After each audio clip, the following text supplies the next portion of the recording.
নমস্কার বন্ধুরা, happy with Gopa kitchen কুকিংয়ে জানাই তোমাদের সকলকে স্বাগতম। আজকে আমি তোমাদের সাথে শেয়ার করব নতুন পদ্ধতিতে মাছের ডিমের একটা রেসিপি। মাছের ডিম তো অনেকেই অনেকভাবে বানিয়ে খেয়ে দেখেছো।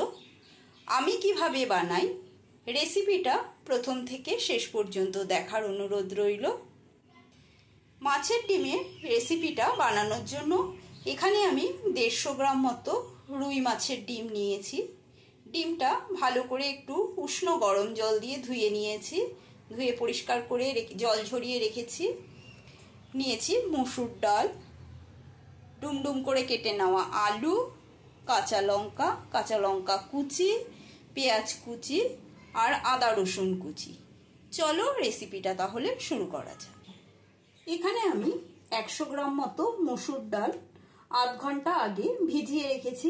ভিজিয়ে জলটা ঝরিয়ে নিয়েছি। এবারে এই মিক্সার জারের মধ্যে মসুর ডালটা নিয়ে মসুর ডালটা পেস্ট করে নেব। মসুর ডালটা পেস্ট করে নেওয়া হয়েছে। এখন এই মাছের ডিমটা একটু ম্যারিনেট করে নেব।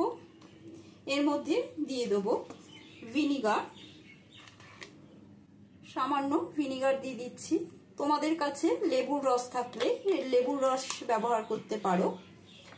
এই লেবুর রস বা ভিনিগার দিলে মাছের ডিমে যে একটা গন্ধ থাকে সেই গন্ধটা চলে যাবে। দিয়ে দিচ্ছি স্বাদ অনুসারে লবণ,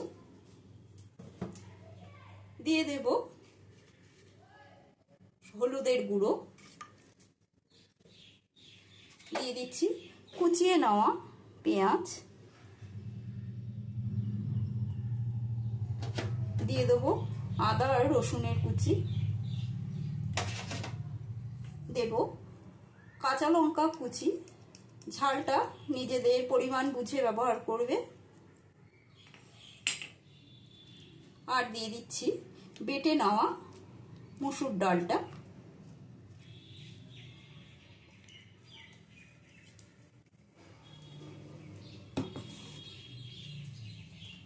দেব সামান্য সর্ষের তেল। সর্ষের তেলটা দিলে মাছের ডিমটা বেশি গায়ে ছিটকবে না। সব দিয়ে ভালো করে মেখে নেব।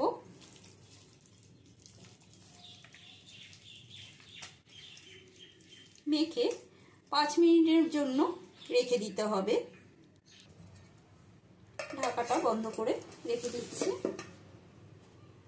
এবারে এই মিক্সার জারের মধ্যে নিয়ে নিচ্ছি মিহি করে কুচিয়ে নেওয়া একটা বড় সাইজের পেঁয়াজ, দিয়ে দিচ্ছি হাফ ইঞ্চি মতো আদা আর 5-6টা রসুন কোয়া। এটা পেস্ট বানিয়ে নেব।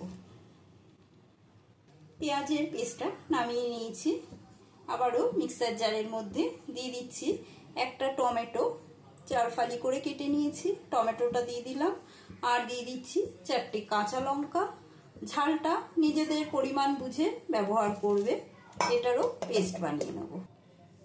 গ্যাসে একটা কড়াই বসিয়েছি। কড়াইটা গরম হয়ে গেছে। এবারে কড়াইয়ের মধ্যে দিয়ে দিচ্ছি সর্ষের তেল। একটু বেশি করেই দেব, যেহেতু বড়াগুলো ভেজে নেব। সর্ষের তেলটা ভালো করে গরম করে নিয়েছি। এবারে এই তেলের মধ্যে দিয়ে দেব 5 মিনিট ম্যারিনেট করে নেওয়া মাছের ডিমটা। একটা চামচের সাহায্যে বড়াগুলো দিয়ে দিচ্ছি।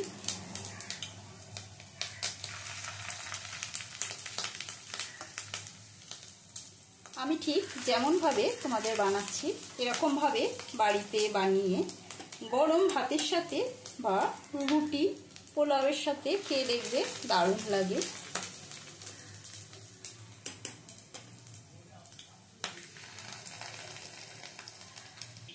বড়াগুলি দিয়ে দিলাম। এক পিঠ ভাজা হলে আর এক পিঠ উল্টে দেব।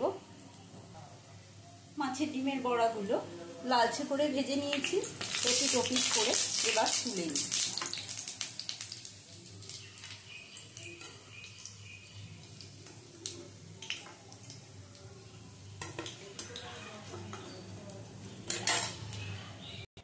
কিছুটা বড়া ভেজে তুলে নিলাম, আবারও কিছুটা বড়া দিয়ে দিচ্ছি। এই বড়াগুলো দিয়েও ভেজে তুলে নেব। মাছের ডিমের বড়াগুলো ভেজে তুলে নিয়েছি। বড়াগুলো তুলে নেওয়ার পরে যে তেলটা রয়েছে সেই তেলের মধ্যে দিয়ে দিচ্ছি লবণ। এবারে এই তেলে ভেজে নেব এই আলুগুলো।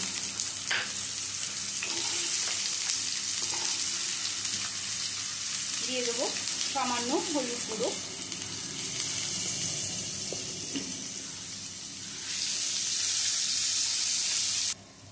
আলুগুলো সব ভাজা হয়ে গেছে, তুলে নিচ্ছি। আলুগুলো তুলে নেওয়ার পরে আবারও কিছুটা সর্ষের তেল দিয়ে দিচ্ছি। তেলটা গরম হয়ে এলে এর মধ্যে দেব ফোড়ন। দিয়ে দিচ্ছি একটা দারচিনি, দেব দুটো ছোট এলাচ ফাটিয়ে নিয়েছি, আর দিচ্ছি জিরে আর একটা তেজপাতা।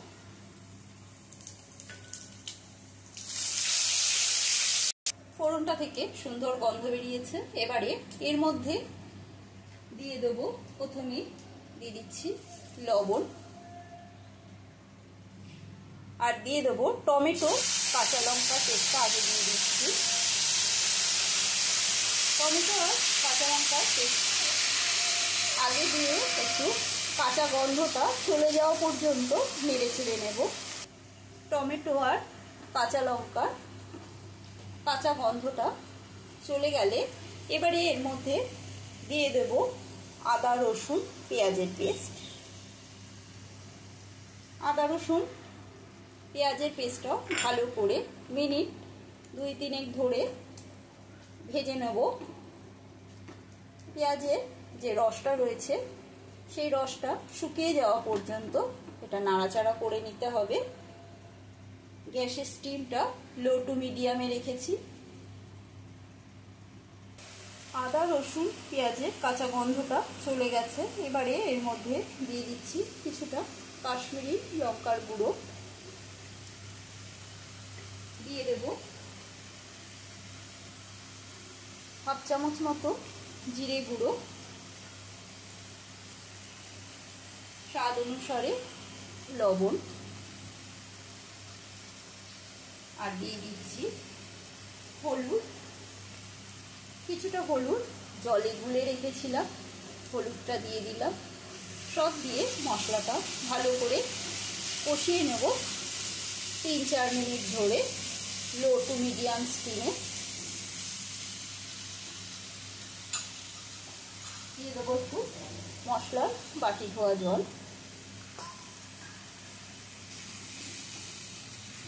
যারা নতুন বন্ধু এখনো আমার চ্যানেলটা সাবস্ক্রাইব করে নাওনি, খুব তাড়াতাড়ি তোমরা চ্যানেলটা সাবস্ক্রাইব করে নাও, কারণ এরপরে আমি আরও নিত্য নতুন রেসিপি দেব, যাতে এই সব রেসিপিগুলো তোমাদের কাছে খুব তাড়াতাড়ি পৌঁছে যায়। পাশে থাকা বেল আইকনটাও প্রেস করে দিতে ভুলো না। দেখো মশলাটা সুন্দর করে কষানো হয়ে গেছে, তেল ছেড়ে ছেড়ে এসেছে। এখন এর মধ্যে দিয়ে দেব মটরশুঁটি বা কড়াইশুঁটি।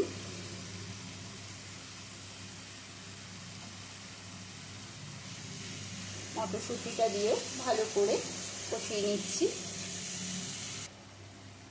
এবারে দিয়ে দিচ্ছি ভেজে রাখা আলুটা। ভেজে রাখা আলুটার সাথেও মশলা কষিয়ে নেব। এরকম হালকা স্টিমে মশলাটা কষিয়ে রান্না করলে রান্নাটা খুব সুস্বাদু হয়।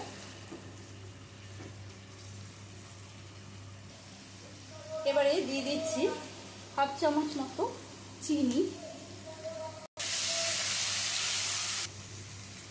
আলু মটরশুঁটি সব কিছু দিয়ে মশলাটা খুব সুন্দর করে কষিয়ে নেওয়া হয়ে গেছে। মশলা থেকে পুরো চারিদিক থেকে তেল ছেড়ে এসেছে। এখন এর মধ্যে দিয়ে দেব জল।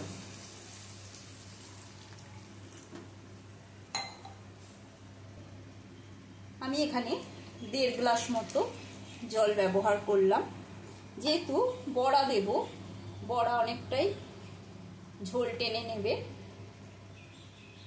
এবারে মিনিট 4-5 জন্য একটু ঢাকাটা বন্ধ করে দিলাম। ঝোলটা একটু ফুটে উঠবে, আলুটাও সেদ্ধ হয়ে যাবে। ঢাকাটা নামিয়ে নিচ্ছি, ঝোলটা ফুটে উঠেছে।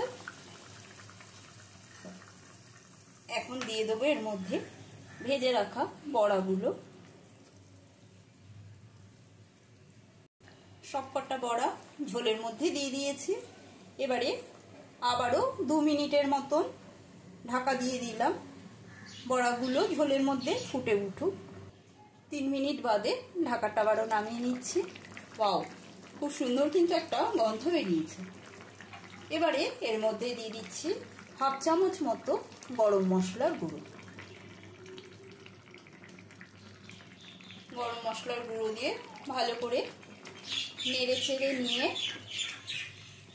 আবারও কিছুক্ষণের জন্য ঢাকাটা বন্ধ করে গ্যাসটাও বন্ধ করে দিচ্ছি। একটু স্ট্যান্ডিং টাইমে রেখে দেব।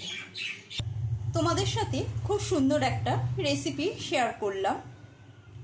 একটা লাইক তোমরা দিয়ে দিও। আজকের মতন এইটুকু। আবারও অন্য কোনো রেসিপি নিয়ে হাজির হব। সুস্থ থাকবে, ভালো থাকবে। ধন্যবাদ।